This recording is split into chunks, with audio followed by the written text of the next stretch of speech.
why I learned mistakes. He said I lost control again. I actually screamed out, thinking on the side, and said I lost control again. When we rehearsed this Joy Division, he literally just sit in the corner and mumble into a microphone. And I was like, And then when you go and do the first gig with him, he like turned into this, whoa, dervish thing.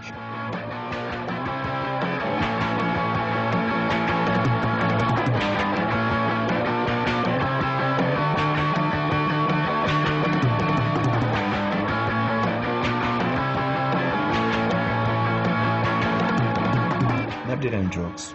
A lot of people think he did because on some of the performances, TV performances, it looks like he's had some sort of drugs because of his eyes, but he wasn't on any drugs at all, and that was just him losing himself in the music.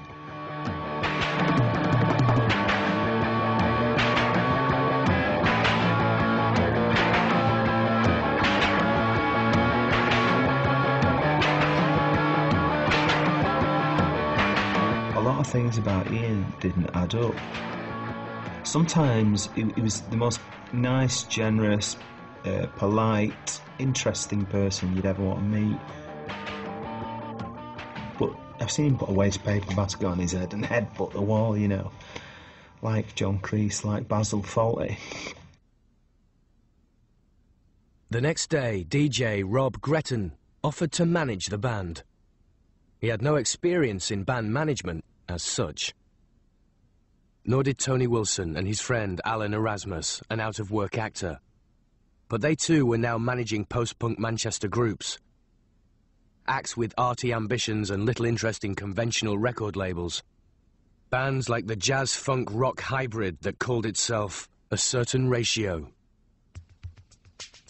But they began by managing the Durity column, named by the educated Wilson in reference to the Situationists, anarchist agitators of the 60s.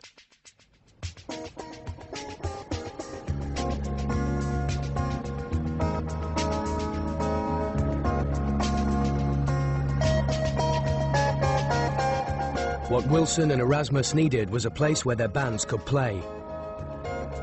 They found it in a desolate area of Manchester called Hume, the West Indian-flavoured Russell Club. It would be theirs on Friday nights only. Alan Erasmus suggested, on that night, it should be called The Factory. Alan was the bright one, because Alan saw a sign one day, it said, "Factory closing." I said, "Oh, well, we'll call the new club The Factory, because then we'll have a factory opening." Factory couldn't have been Factory without Erasmus, possibly because it was absolutely his idea. You know, sometimes I think he's like Ringo Starr, and that was his role in the group, turn up for tea and cakes. And then other times I think he was like Engels, and he was the guy that allowed Marx to actually have all the ideas. Do you know what I mean? So there's, you know, and somewhere in the middle, between, you know, there's a missing link between Ringo Starr and Engels, you know. Even a modest venture needs to be publicised. Enter the third Factory partner, Peter Saville, an art school student who was about to put the entire history of 20th century design at the service of post-punk graphics. It all started with his poster for the first Factory night. He had no experience of designing rock gig posters as such. I kind of immediately knew what I wanted to use. Every day at college for the last year or so, I'd passed a sign on a workshop door. It was a sign saying use hearing protection. It was a beautiful sign. And as soon as Tony said, well, yes, do a poster for a music venue which is called The Factory, the use hearing protection sign seemed unavoidable.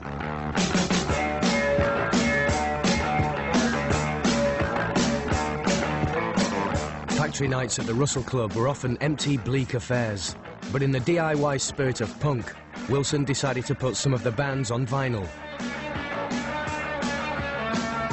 Wilson and Erasmus co-opted Joy Division for the first recordings, with the agreement of their new manager, Rob Gretton.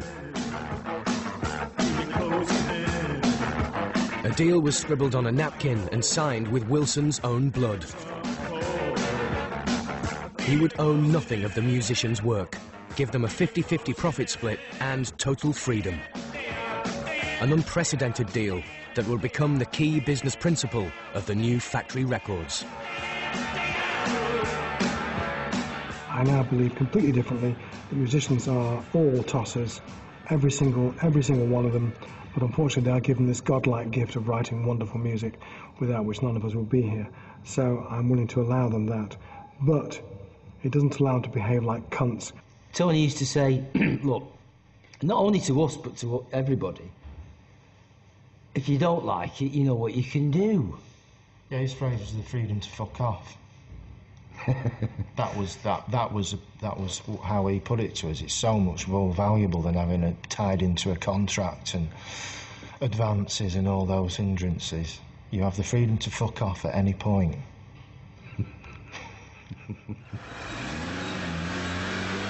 The first Factory release was packaged by hand here in Alan Erasmus's flat in Palatine Road. It would serve as the business centre of Factory for the next 12 years. The sleeve, a beautiful, complicated affair containing 2 EPs, thermally sealed in plastic, was designed by Peter Saville. It would probably have been cheaper to just follow the industry standard and fold up some bits of paper and glue them. But we didn't know. To fold them into 8, and then we had to put them in these polythene film, then we had to seal it by hand with these thermal presses. I can remember Nathan McGough couldn't even work the bloody machine, he was hopeless. He actually got sacked from putting records in sleeves. I mean, no one knew how to do anything properly. So we found, so you find your own way of doing it. The double EP was catalogued as FAC 2, FAC 1 being Saville's original poster for the Russell Club. From that point on, the company numbered everything it touched. Having a label that has this whole kind of look, this whole numbering system, this whole ethos, this whole idea behind it, that's genius. That, it was almost like the label was like a band. It had a manifesto, which a lot of labels didn't have at the time. The main manifesto of the day was that Britain under Labour wasn't working.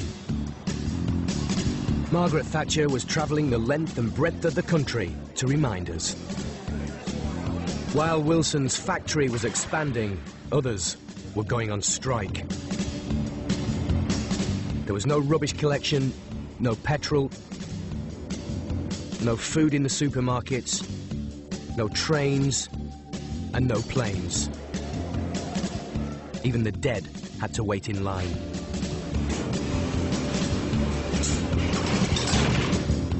But in Manchester, Wilson found his fourth partner, a local record producer who often worked here at Strawberry Studios, Martin Hannett, Manchester's aspiring Phil Spector. It's unbelievable, but we had a producer, because you didn't think of a record producer living locally. It seemed bizarre that, George Martin or Brian Eno or whatever, John Cale would be living locally. Hannett had produced one record, the Buzzcocks debut EP, Spiral Scratch.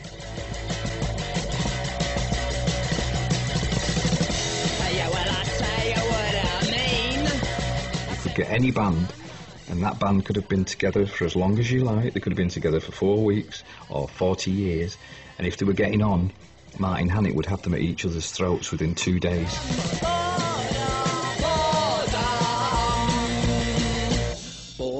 Part of working with Martin was the fact that he made it hard to do. He was like doing a complicated puzzle. Right, what number am I thinking of now? It's a colour.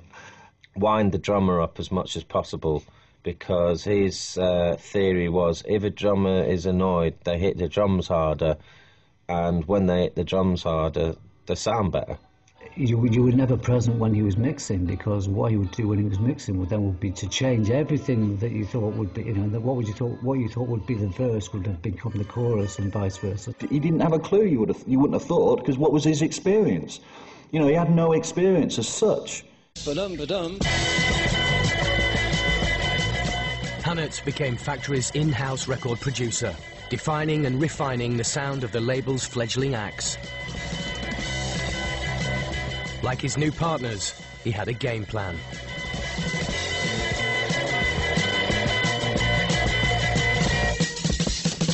lot of it is psychological games. And, you know, Brian Eno's great production of U2 in a way is writing them a letter saying he doesn't want his name on the album, it's no good, go away and do it again. You know, it's like it's art theories in a way, it's conceptualising.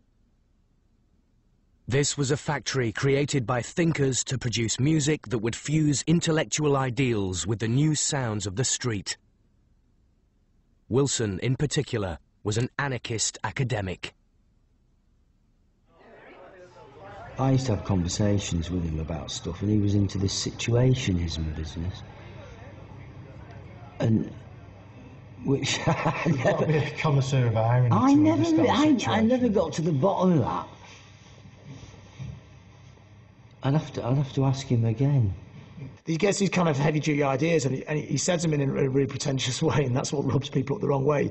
But I think that's quite cool as well, because everyone should just be themselves. You know what I mean? There's space in punk rock for people to be really, really dumb. There's also space in punk rock for people to be really, really intellectual as well. He knows people think he's a wanker, and he is in a lot of ways. He'd say the most inappropriate things, because we're proper Mancunians as well. I know he's a Mancunian, but he's been to Oxford or Cambridge, I can't remember. Yeah, but he's intelligent, but he is posh. He's all right being intelligent, but he was a posh boy, and he knew that, and I think he wanted to be one of the lads, really. Rob Gretton, more football hooligan than situationist sympathiser, also joined Factory's inner circle. The gang was complete. He immediately surprised everyone. He wanted Joy Division to make their first album with Wilson rather than pursue a deal with Warner's that would have given the band a healthy advance and a bigger profile. This would make Factory a real record label. That moment was the moment when British independent record companies became real companies, when the idea was to stay with your label, not to sign to some major. Everybody did it. I mean, the Beatles, whack, you know, fine, Fab Four, out of Liverpool, and the first thing they do is go down the motorway and, you know, doing the music business establishment. Yeah, we buy Liverpool, they'll come back and start college one day.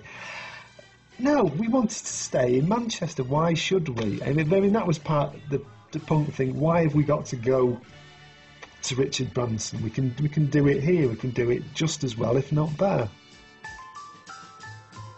There was another unforeseen development. Joy Division's Ian Curtis was diagnosed as suffering from severe epilepsy and put on powerful but primitive medication. He was barely in his 20s.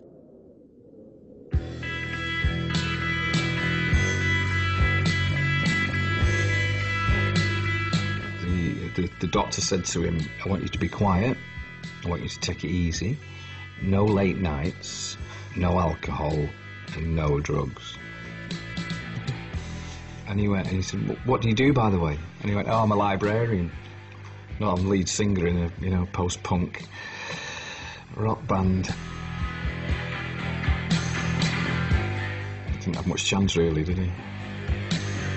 This is the room, the start of it all. No portraits so black, only sheets on the wall. I've seen the nights filled with blood, and pain. It was now time for Curtis and Joy Division to record Factory's first ever album, Unknown Pleasures, and submit to the will of Martin Hannett.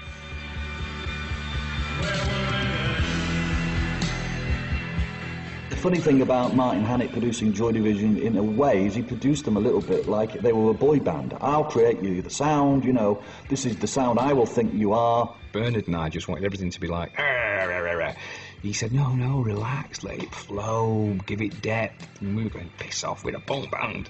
You know, they hated it. Joy Division themselves hated the sound of their first album, hated the sound of their second album, because in a way a producer had given them his idea of what Joy Division should sound like. For the cover of their first album, catalogue number Fac 10, the band gave in-house designer Peter Saville a diagram depicting a star collapsing in space.